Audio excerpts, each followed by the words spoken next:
Do not be afraid, little flock, for it is your Father's good pleasure to give you the kingdom. Sell your possessions and give alms. Make purses for yourselves that do not wear out, an unfailing treasure in heaven, where no thief comes near and no moth destroys. For where your treasure is, there your heart will be also. Be dressed for action and have your lamps lit. Be like those who are waiting for their master to return from the wedding banquet, so that they may open the door for him as soon as he comes and knocks. Blessed are those slaves whom the master finds alert when he comes. Truly I tell you, he will fasten his belt and have them sit down to eat, and he will come and serve them. If he comes during the middle of the night, or near dawn, and finds them alert, they will be blessed. But know this, if the owner of the house had known at what hour the thief was coming, he would not have let his house be broken into. You also must be ready, for the Son of Man is coming at an unexpected hour. Then Peter said, Lord, are you telling this parable for us or for everyone? And the Lord said, Who then is the faithful and prudent manager whom his master will put in charge of his slaves, to give them their allowance of food at the proper time? Blessed is that slave whom his master will find at work when he arrives. Truly I tell you, he will put that one in charge of all his possessions. But if that slave says to himself, My master is delayed in coming, and if he begins to beat the other slaves, men and women, and to eat and drink and get drunk, the master of that slave will come on a day when he does not expect him and at an hour that he does not know, and will cut him in pieces, and put him with the unfaithful. That slave who knew what his master wanted, but did not prepare himself or do what was wanted, will receive a severe beating. But the one who did not know and did what deserved a beating will receive a light beating.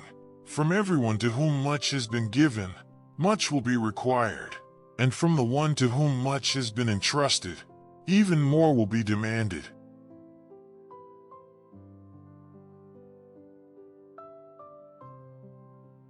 Last week, I was scrolling through LinkedIn when I saw a post from a former colleague celebrating his new Tesla in corner office. The caption read, "Finally made it. Hard work pays off." Below were dozens of congratulatory comments and fire emojis. For a moment, I felt that familiar twinge, not quite envy, but something close to it. Then I remembered a conversation I had with my grandfather before he passed away. He was a simple man who worked at the same factory for 40 years, never owned anything fancy, but had this incredible peace about him. "Son," he told me, "I've learned that the things you can lose aren't worth chasing.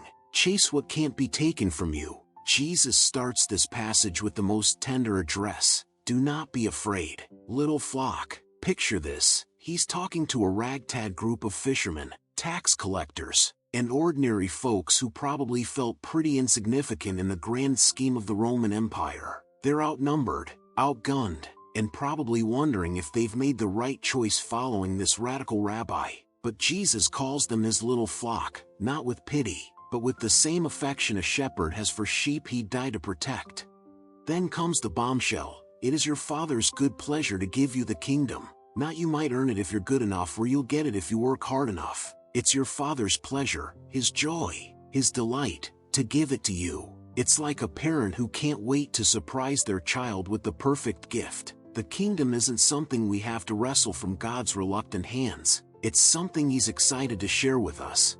But then Jesus gets practical in a way that makes us squirm. Sell your possessions and give alms. Now, before you start calculating how much your car is worth, let's dig deeper. Jesus isn't necessarily calling everyone to become monks. He's challenging us to examine what we're really trusting in. Are we building our security on things that can be stolen, destroyed, or devalued? Or are we investing in something eternal?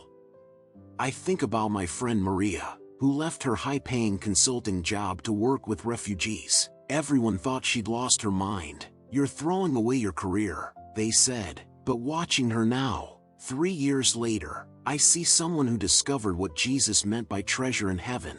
She's not wealthy by society's standards, but she's rich in purpose, relationships, and joy. Her treasure, the lives she's touched, the hope she's given, The love she shared can't be stolen or destroyed.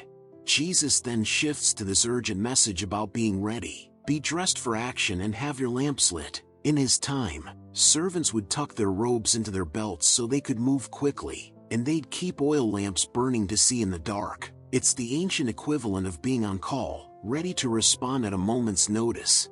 But here's where Jesus blows our minds. He says when the master returns and finds his servants ready, he'll make them sit down and serve them himself. Can you imagine? The CEO washing dishes for the janitor, the king serving the peasant. This isn't how the world works, but it's how God's kingdom works. Faithfulness is rewarded not with more burden, but with honor beyond our wildest dreams. The parable gets darker when Jesus talks about the unfaithful servant who thinks, "My master is delayed." This guy starts abusing his authority, beating other servants, partying, getting drunk. He's not just lazy, he's actively harmful. And when the master returns unexpectedly, the consequences are severe. Here's what keeps me up at night. Jesus says the servant who knew what his master wanted but didn't do it gets a severe beating, while the one who didn't know gets a lighter punishment. Knowledge increases responsibility. Every sermon we hear, every Bible verse we read, every moment of clarity about what God wants, it all adds to our accountability. The final line hits like a thunderbolt. From everyone to whom much has been given, much will be required. This isn't just about money or talents. It's about everything: our education, our opportunities, our health, our relationships, our freedom, our knowledge of God's love. Every blessing comes with responsibility. So here's the question that haunts me. What has God entrusted to me? And what am I doing with it? Am I building treasure in heaven or just accumulating stuff that moths can destroy? Am I ready for his return? Or am I living like he's never coming back? Am I using my influence to serve others or to serve myself? The beautiful thing is, Jesus doesn't leave us in fear. He starts with, "Don't be afraid, little flock." The kingdom is ours not because we've earned it, but because our Father delights in giving it to us. We're not servants scrambling to avoid punishment. We're beloved children being prepared for an inheritance beyond our imagination. The question isn't whether we're good enough, it's whether we're ready to receive what he's already decided to give us.